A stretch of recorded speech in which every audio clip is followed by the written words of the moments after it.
کہ رسول اللہ صلی اللہ علیہ وآلہ وسلم نے فرمایا آخری زمانے کے مرد تیز گردش کرنے والی سواریوں پر سوار ہوں گے اور مسجد کے دروازے پر آئیں گے.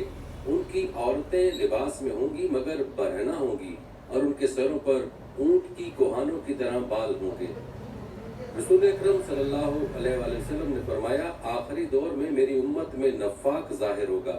امانت اٹھا لی جائے گی اور رحمت روک لی جائے گی.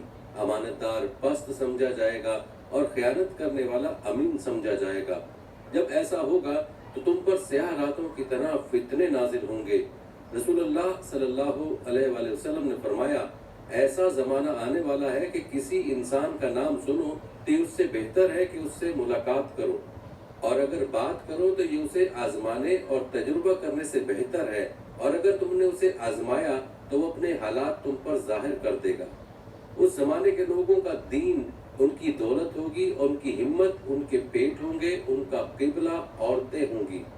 ایک روٹی کے لیے رکوع کریں گے اور ایک درہم کے لیے سجدہ کریں گے.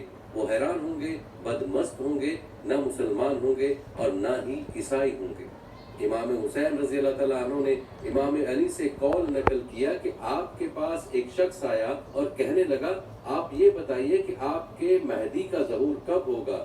تو امام نے فرمایا جب کفار کے سر میں مومنین اور متقین ختم ہو جائیں گے اور جب دین کی نصرت کرنے والے اٹھا لیے جائیں گے تو امام مہدی علیہ السلام کا ظہور ہوگا.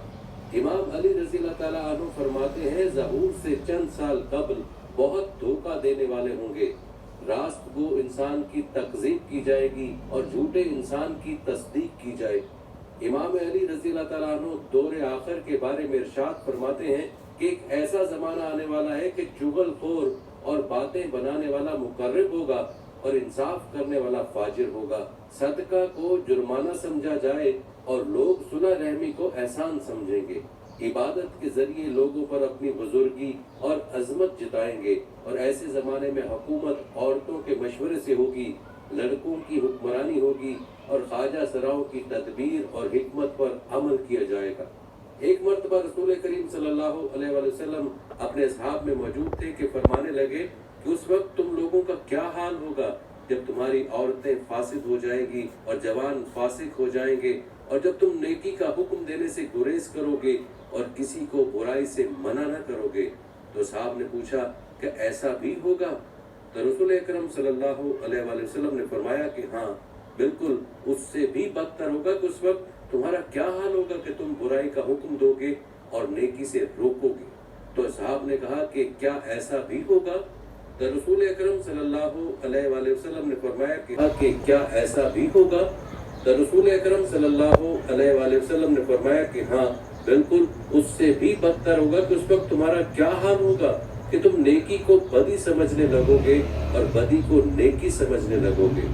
امام جعفر صادق علیہ السلام رسول اکرم صلی اللہ علیہ وآلہ وسلم سے قول نقل کرتے ہیں کہ آپ سے کسی نے آخری زمانے کے بارے پوچھا تو رسول اکرم صلی اللہ علیہ وآلہ وسلم نے فرمایا یہ وہ زمانہ ہوگا جب لوگ علم نجوم پر ایمان رکھیں گے اور رضا و قدر الہی کی تکذیب کرنے لگیں گے. امام جعفر صادق نے رسول اکرم صلی اللہ علیہ وسلم سے ایک قول نقل کیا ہے کہ میری امت پر ایک ایسا وقت آئے گا جب لوگوں کا باطن تو گندا ہوگا مگر ان کا ظاہر حسین و جمیل ہوگا. دنیا حاصل کرنے کے حرص میں لگے رہیں گے اور جو کچھ اللہ کے پاس ہے اس کی خواہش بھی نہ رکھیں گے. ان کے ہر کام میں بے دھڑک ریاکاری ہوگی. اللہ کی طرف سے ان پر بالعموم عذاب